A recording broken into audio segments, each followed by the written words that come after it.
Dans un univers où les nostalgiques du laisser-aller et de l'anarchie cherchent à ébranler l'assise de la République, il subsiste une constante, l'homme du 5 septembre, le colonel-président Mamadi Doumbouya.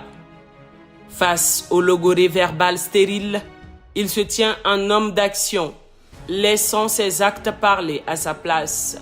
Cet homme, par sa vision clairvoyante et sa détermination inébranlable, a propulsé la Guinée sur la scène internationale, ensemencée par ses offensives diplomatiques fructueuses.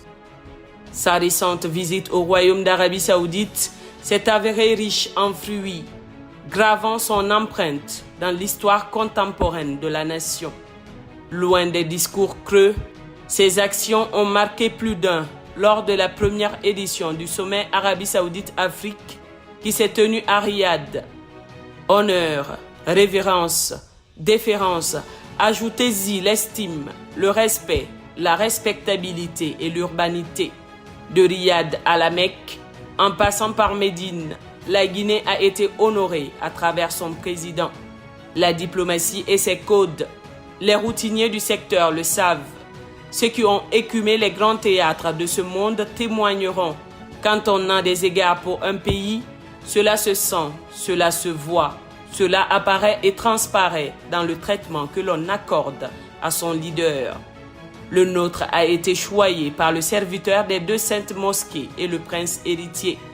Le colonel Mamadi Doumbouya, au nom du peuple de Guinée, a pris tout cela avec humilité, modestie, mais avec beaucoup de reconnaissance envers ses hôtes. À côté de toutes ces prévenances, la mission de Riyad a été des plus fructueuses. Le ministère de l'économie et des finances a été à la hauteur des défis qu'il y attendait. Des accords portant sur des projets prioritaires pour le chef de l'État, puisqu'ils touchent le secteur de la santé, ont été signés, se dessinant ainsi. Signature d'une convention de prêt pour un hôpital de type mère et enfant dans la préfecture de Koya d'un montant de 75 millions de dollars US. Signature d'une convention de financement pour l'approvisionnement en eau potable et l'assainissement en milieu rural, Moyenne et Haute-Guinée avec la Banque islamique de développement à hauteur de 40 millions de dollars US.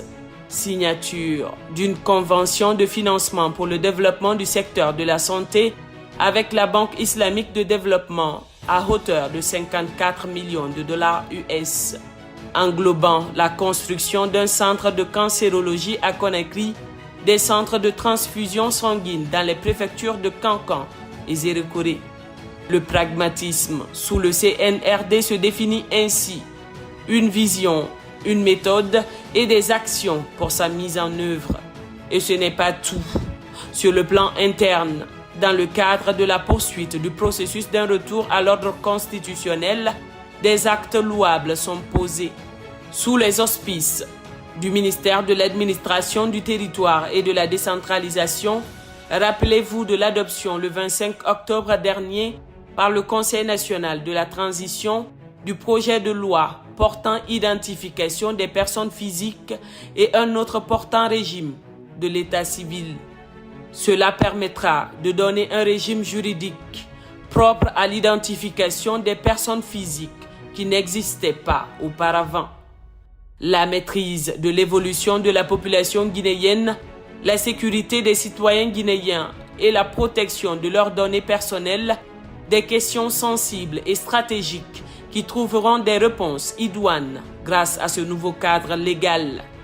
Enfin, ce processus donnera lieu à la création d'un registre national des personnes physiques et favorisera l'attribution des numéros personnels d'identification à chaque citoyen guinéen. Le second projet de loi rapprochera l'état civil des populations.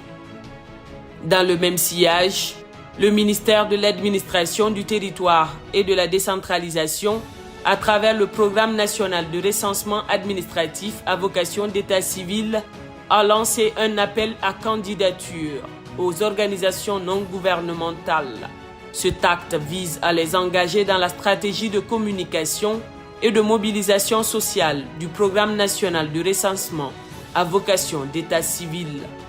39 ONG seront recrutées à cet effet. Et ce n'est pas tout. L'une des étapes clés du processus de recensement général de la population et de l'habitation a débuté, à la suite de celle de la cartographie pilote. Cette nouvelle phase, dénommée cartographie censitaire, va permettre de créer l'emploi pour 680 agents qui seront chargés de la collecte de données en cartographie censitaire, 65 autres techniciens de laboratoire et 65 chauffeurs. Ce ne sont pas là des fariboles, mais des faits.